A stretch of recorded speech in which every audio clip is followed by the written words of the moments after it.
Well, Kira, g'day. Hi. Thanks for turning up. I didn't expect to have people in the room, so this is a bit of a shock. So, no, your producer is not trying to kill you. It was a flippant pitch that they took, and so here I am. So who am I? Hello, I'm Jon Cartwright. I started making games about 35 years ago, which might explain why I'm so tired. I started out as a bedroom coder back in the 1980s. I mean, I didn't hatch as a coder. I obviously was a child before that.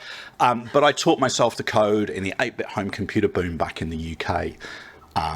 So sadly, I can see that some of my games are older than some of you. And that's a little bit difficult to take, but here we are. So back then, I did a degree in computer science, and to be honest, my university laughed at me for going off into games. If only they could see me now. I left university with my computer science degree, having made games as a teenager, and got into the games industry in the UK. I literally finished my last exam. I got on a train, went down to Leamington Spa in the UK, and started work. I worked for a bunch of companies in the UK initially as a programmer. So you'll see I've worn many hats over the last 30 odd years. I've been a programmer, I've been a developer producer, a project manager, a publishing producer, all of those things. I've worked with all sorts of developers, all sorts of team sizes, and on all sorts of games and almost every platform that you can imagine. I'm not saying that to flex, it's mainly to prove how old I am, but also so that I think I've actually got a few things to talk about with production that maybe you'll find useful. We'll see. So what I do now, after working for so many years with all sorts of different companies and all sorts of different people, is that I primarily consult. I run a little consulting company, and I work with developers, primarily indies, helping them pitch, helping them budget, helping them schedule, helping them find publishers, and then I work with publishers and help them manage indies. I also do a lot of work with screen agencies, so I've been lucky enough, and part of the reason I'm in New Zealand really, I've been lucky enough to do a bunch of workshops with Code New Zealand and some mentoring with Code New Zealand, and currently I'm working with the New Zealand Film Commission as well. So it's been lovely to come out and meet them and meet the teams that I'm mentoring. On top of that, because that's not enough, apparently. I also run production and development for UK publisher Team 17 down here in New Zealand and Australia. So I work with a selection of teams in the region who are either known or unknown developing titles for Team 17.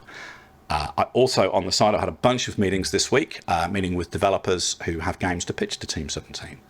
And finally, I am a cat butler.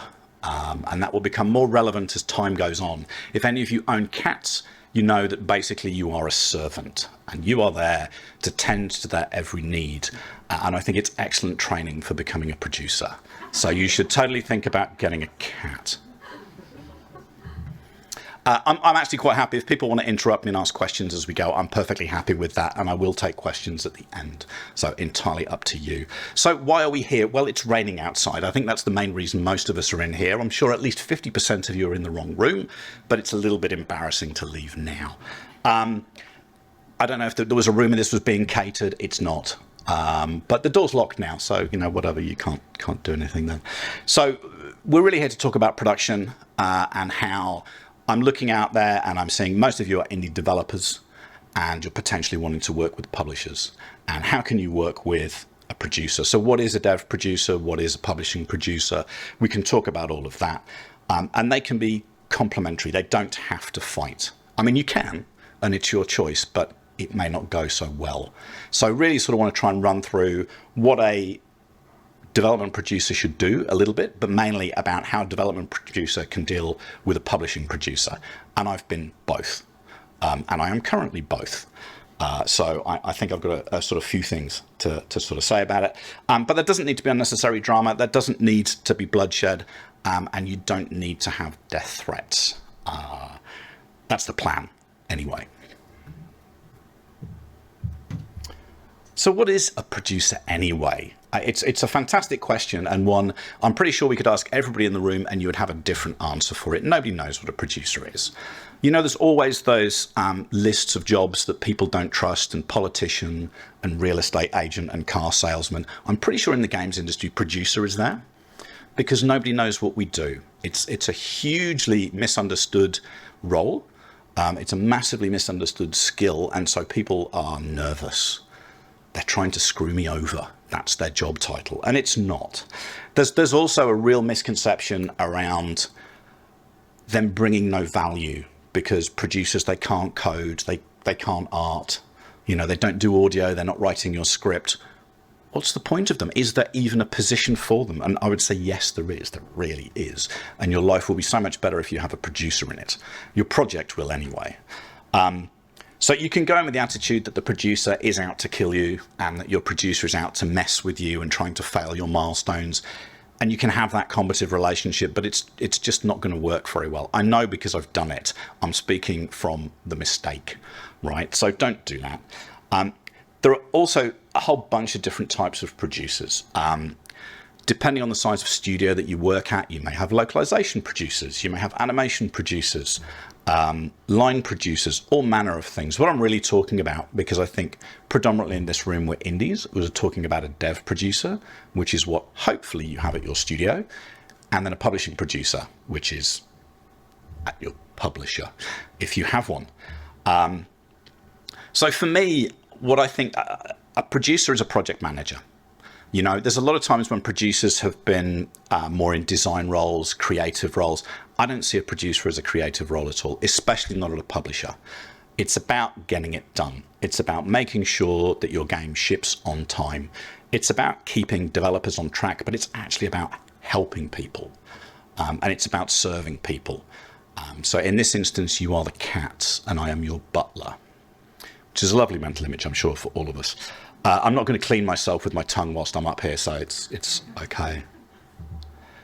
So what does a dev producer do? And hopefully you have one in your studio. So, I mean, I did this for years. I've done this a lot. When I started, it was even less defined, and I wasn't trained, and I kind of had to figure it out, and that just was not ideal. But it was a sign of the times in the industry that it was just, sure, this guy can be the producer.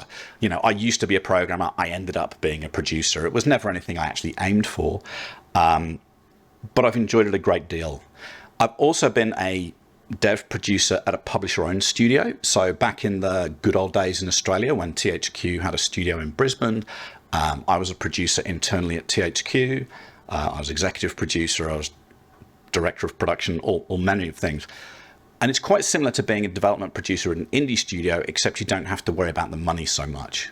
So, you know, you get paid every month whether you meet your milestone or not. For a time, anyway. They don't exist anymore, so there's a lesson there. But a dev producer is basically, it's working with the development team day to day. It's working with your programmers, your artists, your animators, your writers, anybody else that you're sort of working with in trying to create this game that you're doing. Also, cat herder is an excellent phrase for that, because all of those people want to go in different directions. And you've probably found that yourselves working in games. It's about scheduling. It's about trying to keep the scope under control, planning and reporting. Part of the time, it's about saving the team from themselves. Broadly speaking, we work in a creative industry and folks want to put more in and they don't know when to stop. And a producer is there to try and help people stop. There are times on projects when I've walked around with cards in my back pocket going ship it and cut it, because it was at that stage where we just couldn't add any more. And it was kind of comical and a little bit brutal, but the game would never have shipped if we didn't do it. Somebody has to be there to say, no, you need to stop, otherwise this game will never ship. And that's your producer. So it's about taking a higher level view, really, of the project. It's about looking at the project as a whole, whereas the coder is interested in the performance and the artist is interested in how good it looks and all that kind of stuff, and it's trying to take a look at it as a product. So they work with a publishing producer, if you have a publishing producer, and I would recommend having a publishing producer. It's ensuring that milestones get delivered on time, and you want to deliver those on time so that you get paid, because apparently we all have rent to pay and food that needs eating. I say they're notionally the grown-up of the team. Somebody has to be the adult. I'm not always the most mature person, I will admit that, but at times you have to be the adult in the room. Again, it's about telling people to stop, or no, we need to do this, we have to ship this. And ideally, I know it's hard, but a producer should only be a producer. If they're a programmer and a producer, or an artist and a producer, they're going to have a certain bias, and they're not going to be able to take the high level view that you need to see where the project's at. So indie devs out there, please hire a producer. I know it's horrifically hard. I've tried helping developers hire producers and find them, and it's a lot of work to train one, but it really will pay dividends for you and your team, and I would urge you to do it now. So then on the other side of the coin, what does a publishing producer do? So they manage the developer on behalf of the business. So they track your progress through development, through release, DLC, support, all of that. And they support the dev producer. If you're the dev producer, you're getting support from your publishing producer. They're not actually fighting you, or they shouldn't be anyway. They manage risk. Every project is a risk, and every publisher is looking to manage and mitigate risk. So they're looking at that the whole time. So they're going to be asking you a lot of questions. And they're not asking them just to be annoying. They're asking them to do their job. One of the things that I'd want to try and get across to you is that every publishing producer is essentially running a business. They're running the business of your game within the publisher. And like any business, there are expenses, there are budgets, and hopefully there are profits out of the other end of it. But there are things that need to be managed, and the publishing producer is there to do that for you, but to help you. So believe it or not, despite being up there with real estate agents and politicians and car salesmen, your publishing producer is your champion. They are there to champion your game within your publisher. They're doing so many things that you don't see. If anybody in that publishing organization wants to know anything about your game, they're going to go to your producer. So if you are not giving your producer information, if you're giving them buggy builds, if you're not answering questions, what can they say? So the more information that you can give to them, the better information, the better relationship you can have with them, the more they are able to champion you within the publishing organization. And that's something that's absolutely critical. I can't stress enough how you want to be the good game, the game that's going well, the game that's going smoothly. Everybody wants to be involved with success, right? If you're the problematic game, that's another story. There's also the matter of reviewing and approving, hopefully, milestones and approving milestone payments, that food thing again, and managing the project's budget in general. And because they do so much, they get a second slide, which is very exciting. So they do lots of sort of third-party contact stuff and inside the publisher contact stuff so that you don't have to. Really, I think when I work as a publishing producer, I want to help my developers just make the game and get on with it. It's trying to remove as many obstacles as possible. There are times I need information from them, I need builds, I need localization, but it's trying to make sure that they can actually just get on and be developers, because most of you got into games to make games, not necessarily to be business people. And so that's what we can help with when we do that. So, the idea that the publisher does nothing but takes a cut, yeah, it's not quite true. I understand why people think it, but go and self-publish and see how much fun it is. Maybe you'll enjoy it, but it's a whole load of work. There's a lot of stuff to do with managing QA and localization QA. They can arrange usability testing for you, focus groups, all the kind of compliance and submission things if you're doing a console title. They're all incredibly time-consuming and specialist things. It's just too much to ask of you as developers to deal with. So that's what publishers can offer. And then, of course, there's the commercial side, dealing with the platform holders.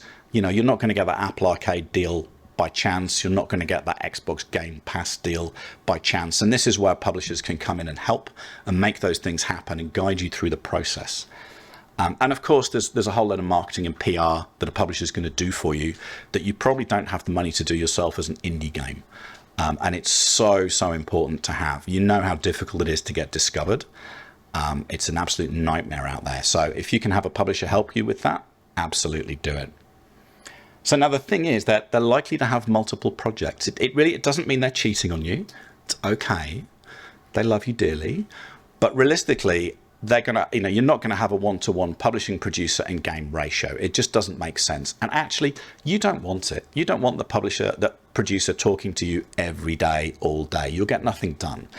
But they need to have contact with you and to track, and they're going to have projects at different stages of development. So with the work that I do for Team 17, I've got a number of projects that are at different stages. I have one, I just received Milestone 2 today, another one that is going into submission before the end of the year. So wildly different amounts of time that they need from me. Obviously on the back end, there's a lot of time that I need to spend with a project and help get it through. Earlier, keeping it online, making sure, nudging the developer to make sure we get the deliverables and that everything's tracking.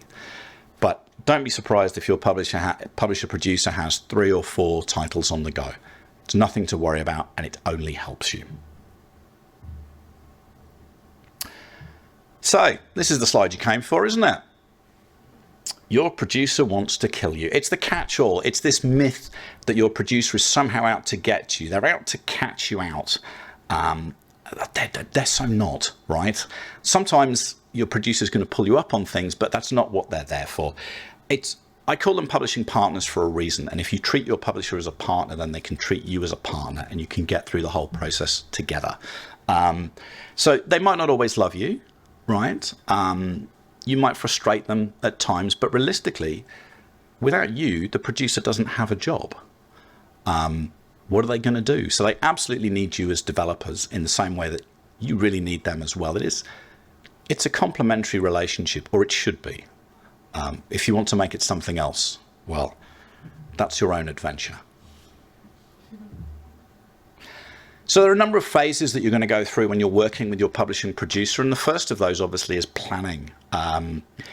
It's super important to get this right. Everything you do in the planning stage of a project with your producer is going to set up how the entire project and relationship goes for you. So you can fight like cat and dog, and that's just going to set a precedent. So part of this is about setting expectations of each other.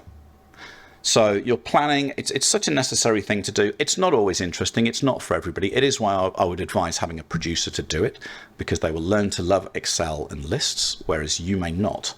But you need to have that. It's really the foundation of the project. It's setting expectations for both sides in terms of what you're going to deliver, when you're going to deliver it, the definitions of things, what is complete, that kind of thing. So there's a whole load of hard questions to answer, to try and plan out your milestones for the project.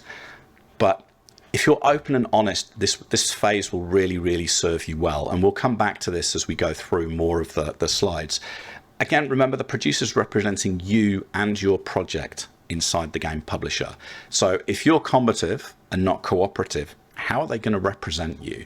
So you really need to think about that. So the first myth, and I've heard this from so many people, your producer wants to pin you down to milestones, and it's really going to stifle your creativity. Look, you need milestones, right? Hopefully everybody here knows that if you sign a publishing deal, they don't just give you all the money. It's disappointing, but they don't turn up with a suitcase full of money and say, see you in 2 years.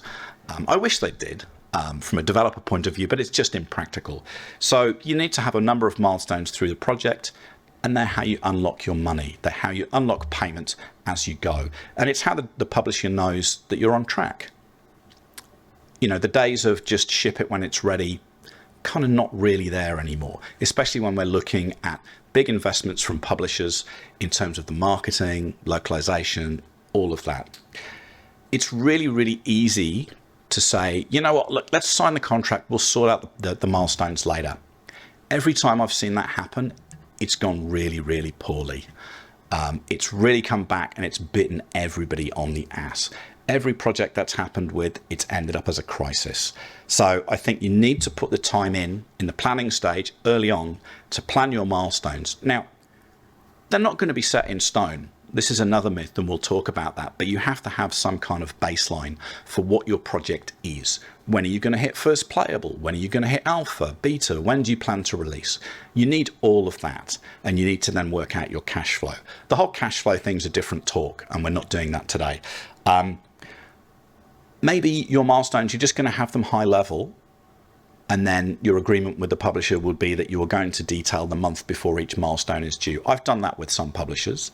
With others, they've just been high level, but you absolutely want to have something. I don't think they necessarily hurt your creativity. And the other thing is they can get changed. You know, you're not signing your life away with this. Don't be afraid that you never get a chance to change it. We will talk about that as well.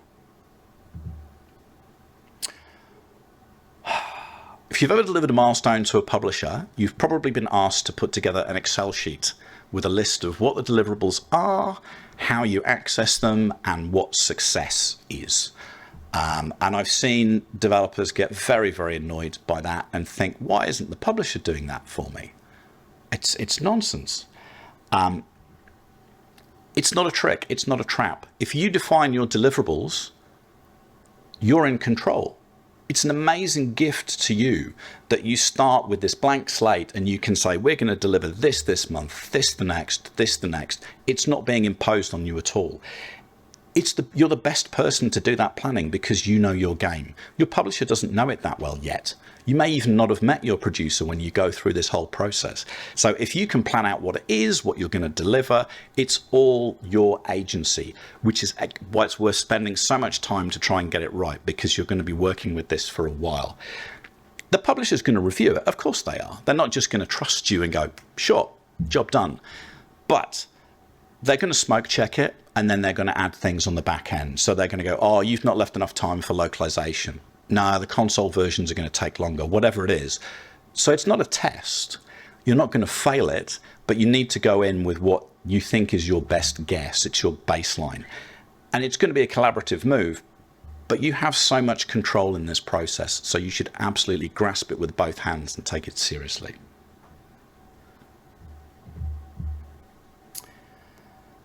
So Ren touched on this in her keynote yesterday, the long slog.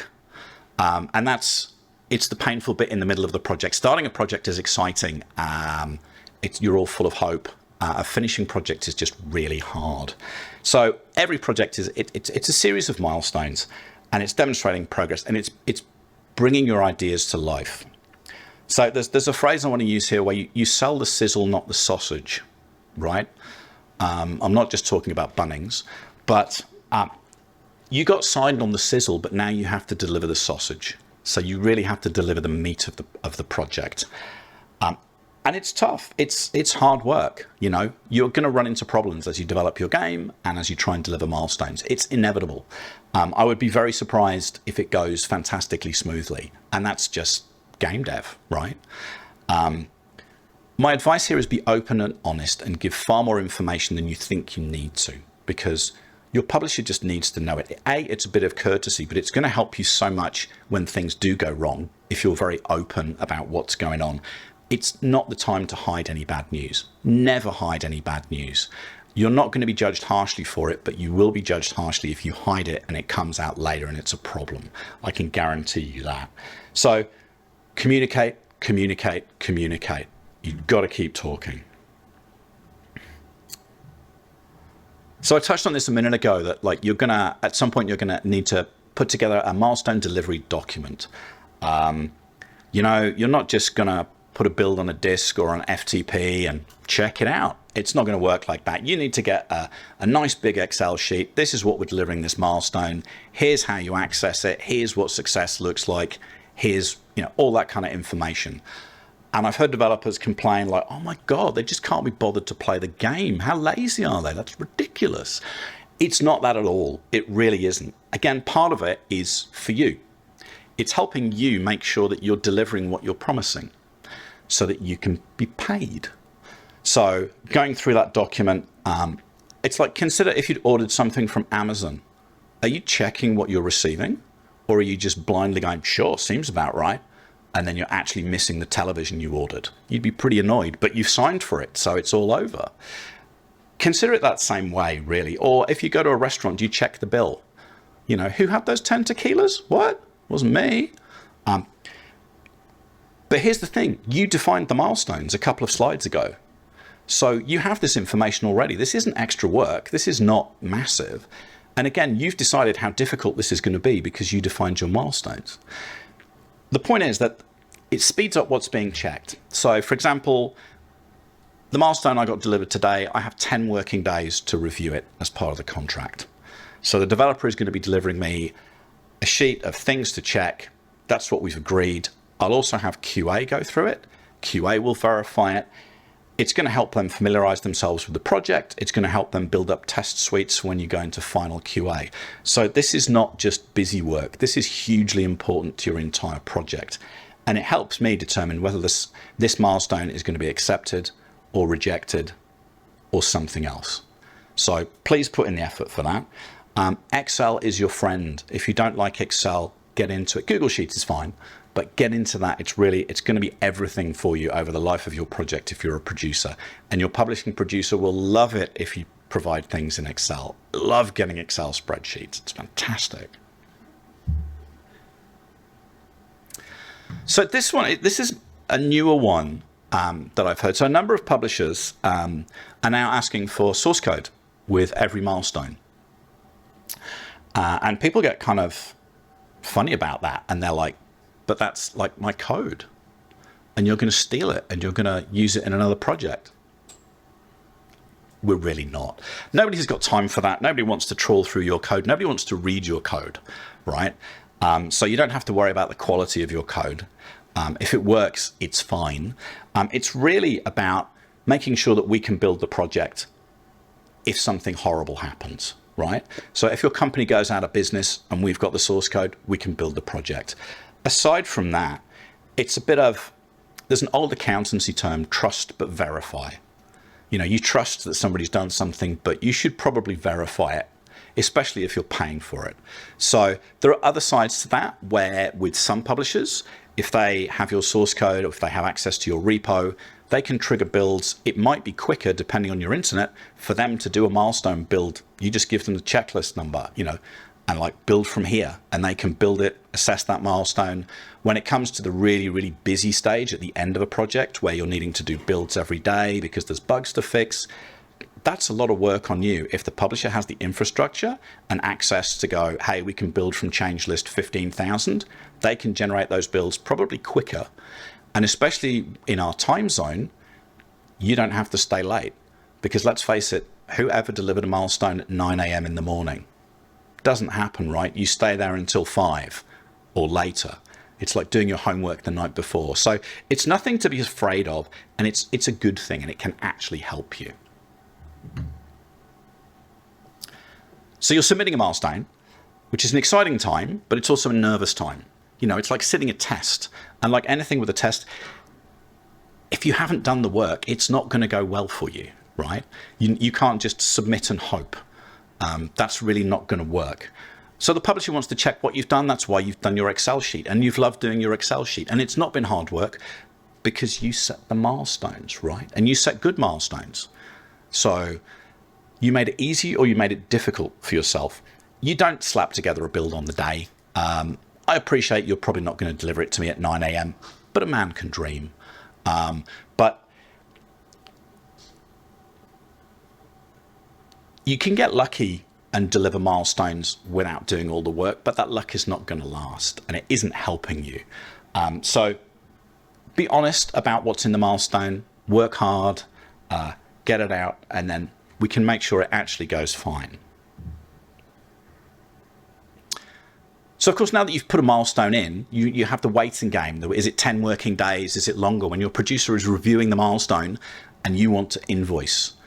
I've heard people talk about how, the producer just wants to reject it.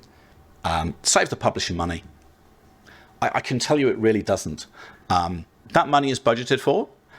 Reviewing your milestone costs money. The producer costs money every single day. The publisher is investing money into your project, whether they're paying your milestone or not.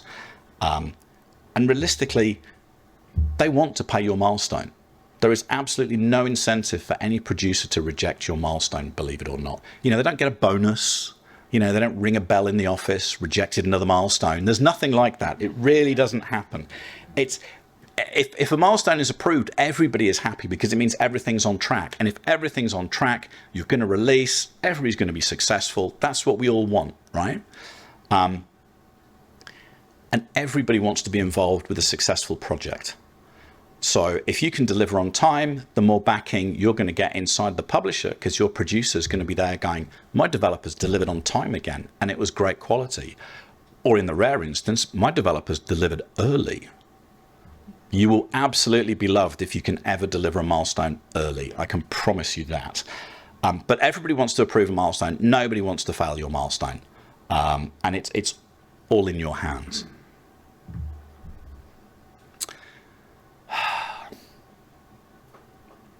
So you missed off a little asset, or something wasn't quite working, and therefore your milestone is going to get rejected.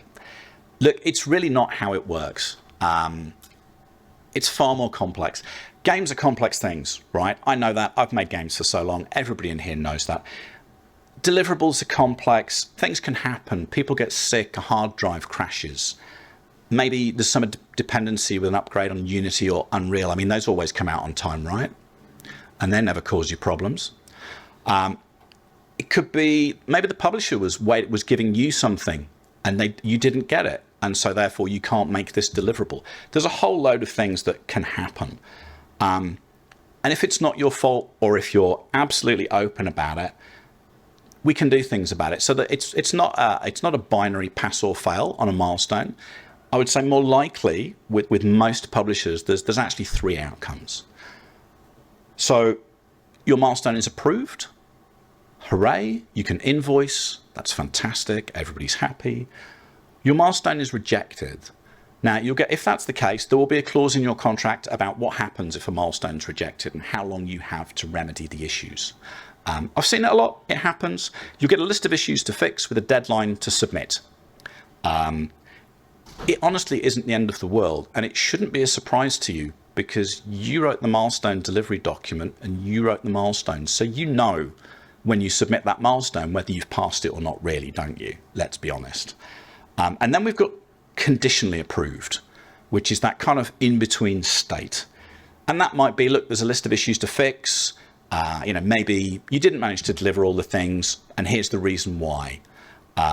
Maybe it's something that's not on the critical path. I get milestones all the time where, oh, look, this character's still placeholder, or this thing's still placeholder, but the contract says it needs to be final art. Is it affecting the critical path? No, I don't care. It's not the most important thing in the world. It's fine. Is progress good? Is it going to affect us shipping? Nah, it's fine. So then we can do conditionally approved. And again, you'll get a list of issues to fix, when to fix them by, but you also get to invoice. So you get to keep your cash flow going. And that's really, really important. What I would say is if you think you're going to miss some stuff and it's going to be a conditional approval, talk to me. Don't spring it on me on the day. Don't, send me the milestone and go, oh yeah, about that PlayStation, but yeah, we didn't do it. Don't tell me on the day, and I've had that. Don't do that on the day. You want to be talking to me in the weeks leading up to that going, hey, John, we're having some issues with the console builds, just to let you know. Because I've booked QA. I've booked QA to check the PlayStation version, and you haven't delivered it. That's inconvenient and expensive, but it's also making you look pretty unprofessional. So again, don't hide the bad news. Let me know. Let your publishing producer know, look, we've got issues with this. This might be a drama. And then everybody inside the publishing organization learns about that. It happens, right? And it's far better for you to say it than it to become a surprise.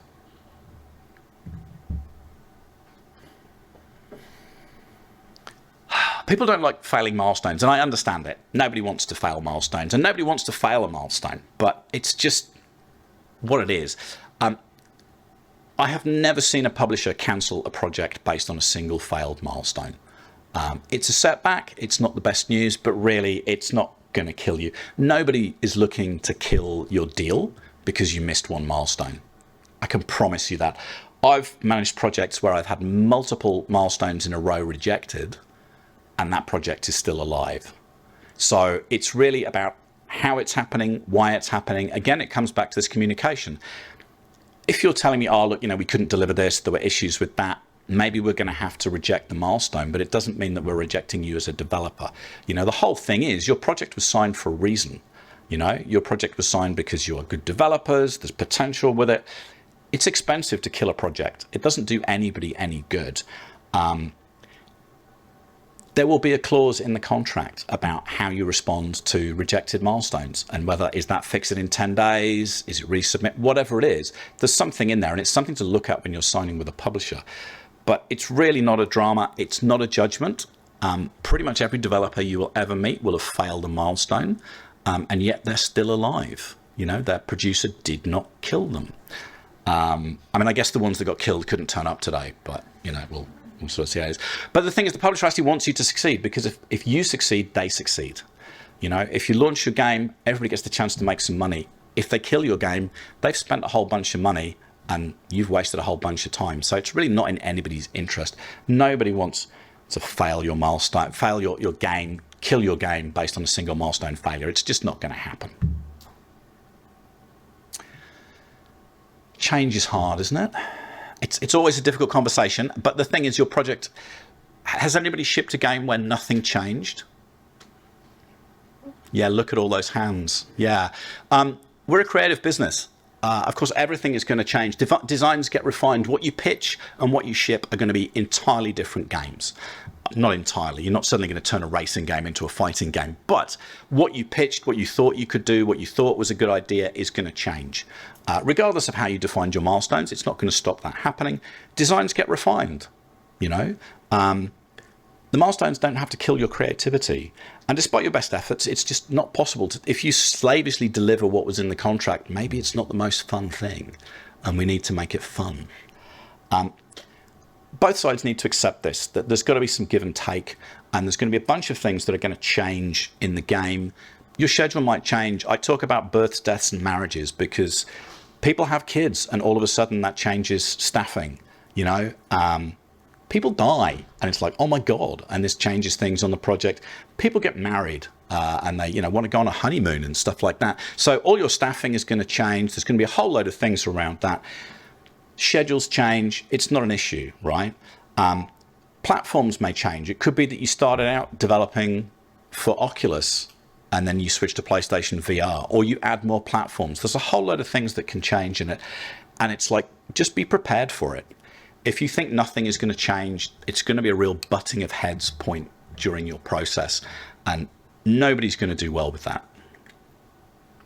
So your producer won't let you change what's in a milestone because you agreed that strict milestone.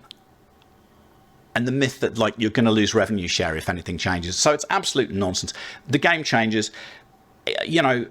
Again, you know, if you've got a dependency on a tech stack and something doesn't come through, if you need to switch tech stacks, that's going to change things.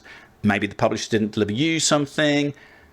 The only time I've ever seen revenue share change is if you are looking for more time or more money, and it's like, hang on a minute, because you slipped. I've also seen publishers come to developers and say, we would like to invest more time. We would like to invest more money. We'd like to take it to more platforms. So change isn't always for the worse. It's not always a bad thing by any means. And honestly, you don't need to worry about your revenue share just because you want to change things. I do contract amendments all the time. Every project that I've worked on, I think I've done 4 contract amendments this year, and it's only August. And these are big contracts. We're talking 20-something milestones or more. It happens all the time. It's just part of it. But you just need to talk about it. You need to talk about why. You need to negotiate it with your publisher. You need to talk. It's all good. So your producer wants to change your game. That's not what we agreed. So nobody's going to change anything without reason. If there's a request for change, it's going to be because something isn't working. Maybe it's not fun. Maybe they want to add more platforms. Hey, could we support PlayStation now? And maybe that's a good thing for you. It isn't a personal judgment if they're asking for change. It's not a failure. It's certainly not personal. But also, why are they doing it? Is it for commercial reasons? You kind of have to trust that your publisher knows what's going to be more commercial than you will, because that's kind of what they do for a living, right? Resisting and not changing can present you with a whole load more problems than if you do change. But ask why. I know earlier in my career, I was very resistant to change with a publisher, and I was and what I should have done is ask, well, why do you want to make this change? What's the benefit? Because remember, your producer is running the business of your game inside the publisher. They're actually doing it to make the business work better. So there's a reason behind it. They're not just going, it's Thursday, we're going to mess with this developer, however much it may seem like it. So we kind of get to the sticky end of it, the marketing and release. And that's when you're going to ask, what the heck is going on now? Because it's probably outside your comfort zone. Unless you're a marketing specialist, unless that's your background, you're probably going to be wondering, why are you doing this? What's going on? So it never happens quite how you want it to. If you go and talk to any developer, they will tell you the marketing and PR didn't go how they thought it would. But ask questions of your publisher, but trust the experience. If you've gone with a publisher, you've gone with them for a reason, and that's because they've had success. So look at what they've done in the past and go, well, why are we doing this? What is this working? You know, how is this working for us? You're going to have to give up some control of your game, your baby, because you're not marketing it.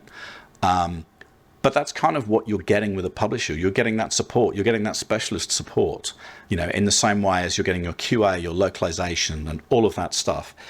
But you should be involved in it. And a good publisher is going to keep you involved. They're going to involve you in stuff like logo design if you haven't done it. If you're, you know, your Steam banner, your Discord banner, all that kind of stuff, they're going to involve you in it. So you're not going to be outside that process, but it won't all be on you. And it can seem like a bit of a blur, and it can seem quite overwhelming, because inevitably all that stuff is happening right on the back end when you are covered in bugs and just trying to ship this damn thing. But remember, if a publisher can afford to fund you, they're probably quite good at that bit. So you should run with it. I love this one.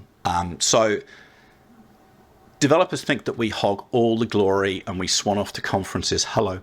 And basically we sort of, when your game launches, it's all because of us. So your producer is going to have done so much more than you will ever know. The conversations they have within the organization, the things they've organized are just multiple. And honestly, publishing producers are pretty anonymous. So I'd ask any of you, whatever your favorite indie game is, I bet you cannot name who the producer was. You probably know who the creator was, the developer, and maybe you know a story, but I would be very shocked if any of you knew the name of the publishing producer. So really we get nothing out of it. And also developers, you're all far more interesting. Your stories are what sell games. So, you know, if you look at Ren and Tim, yesterday wouldn't have been the first time you heard the story about how Unpacking came about, you know, with them moving in together. And that's a far more interesting story than whatever the producer's name is.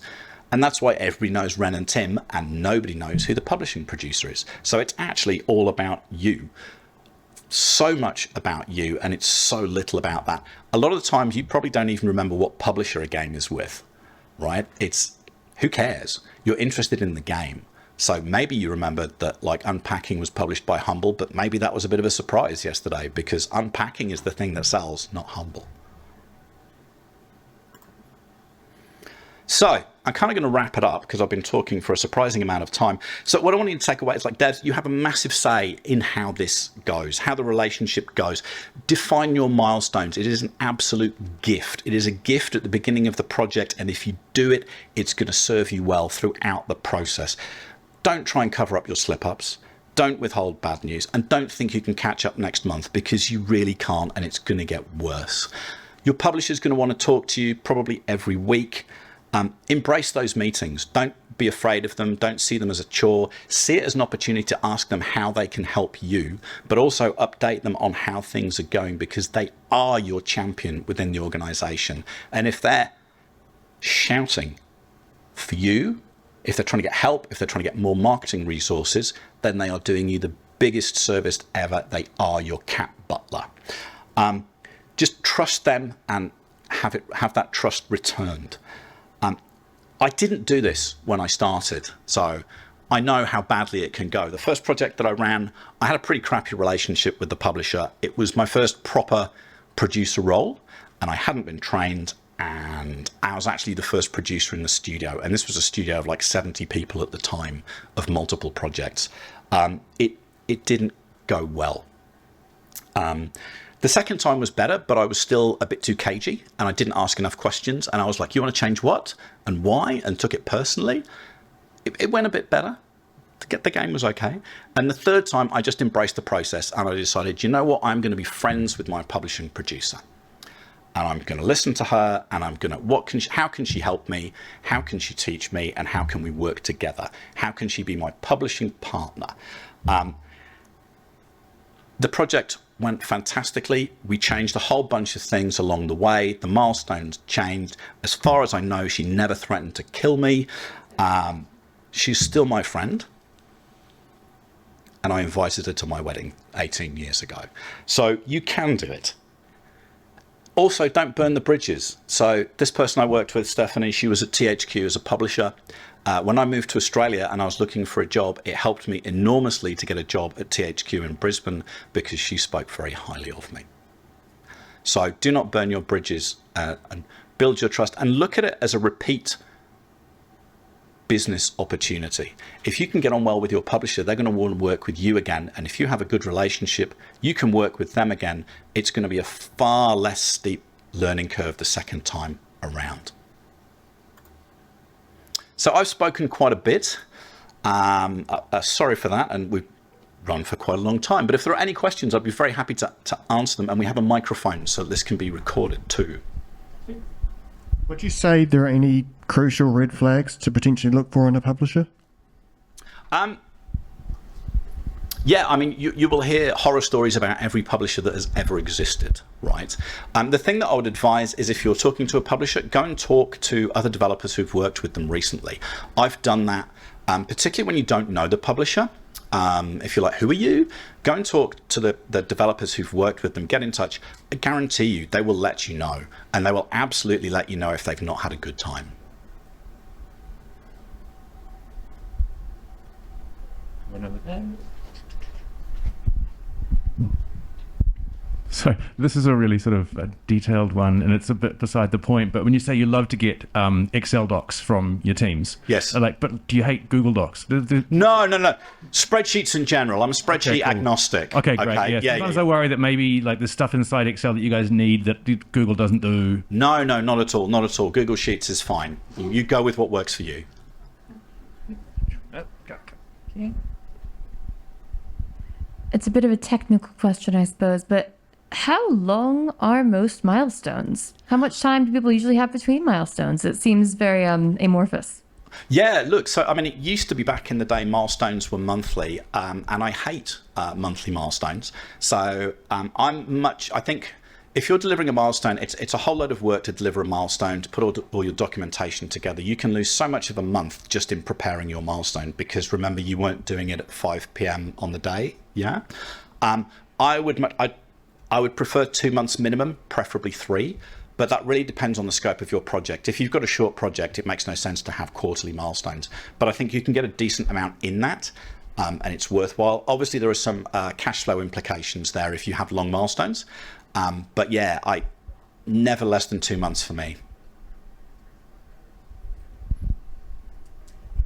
Hello. What's the best way for smaller teams to contact and or get on the radar of a publisher? Go to events. So going to events is the main thing. There are a lot of publishers who will have scouts who will come find you on Twitter if you have a nice Twitter following, or on Steam. Building up your Twitter followers is good. That's always something that publishers are looking for when they're looking at the appeal of a game. Your wish lists, the most important thing you can ever do if you've got a game on Steam is direct people to wish list your game and get that number up. The higher that is, they can look at it and go, oh yeah, people want this, and it reduces the risk. Aside from that, at events, if you go to something like Gamescom, if you go to something like GDC, and maybe GCAP actually over in Australia, there's usually like a meet to match type system where developers and publishers, it's kind of like speed dating, but for pitching. But you can get in touch with a lot of publishers that way, and it's really worth it. But follow them and just reach out to them. Everybody will accept unsolicited pitches. If you're ready to pitch and there isn't an event on, pitch. They'll absolutely take it. And of course, if you're in Australia and New Zealand and you want to pitch to Team 17, hello, I'm here. Any more questions? Oh, yeah. Great talk, thanks. I always wondered what a producer was, and now I know, I guess. Well, maybe. Yeah, mostly. Yeah, I was wondering, isn't like QA testing the game company's job rather than the producer's job? Yeah, so it is. I mean, the producer will always do some verification of stuff, but in terms of QA, absolutely, it would be dedicated QA for that. I always have a QA team check over milestones when I receive them, but I will always look and verify things myself, because that's kind of who I am. So yeah, but you'll have proper QA on a project, 100%.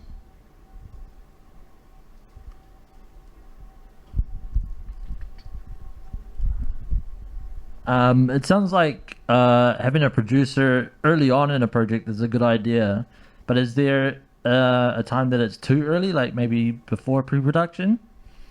Look, I don't think so, but there is the option of having, if you have somebody who's part-time, I've seen that happen, absolutely. I think it depends on your team, really. If you can afford to have one from the start, have one from the start, absolutely. I totally understand that a lot of projects start without one and then try and get one and realize they should have tried to get one maybe 6 months earlier, because they're kind of tricky to find. But no, not too early, I don't think.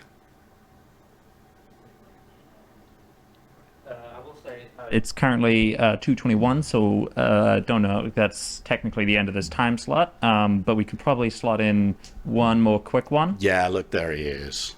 Yeah. Give it to him. Does a publishing producer stay with the indie developer after the game ships, and for generally how long? Yes, so I mean, broadly, if everything is well, then you will have the same producer all the way through your production, and also out the other side to doing support, DLC, patches. It really depends on the life cycle of your game. If your game is something where there's a lot of like years and years of DLC, maybe they'll stay for it for all of that. Maybe it will change a bit, but broadly the consistency, you kind of want that because you put all of this effort into building this relationship between you. It would be pretty tricky to change it. All right, well, listen, thank you very much. I'll let you go out and enjoy the rain, and hopefully I'll see you again soon. Thank you very much.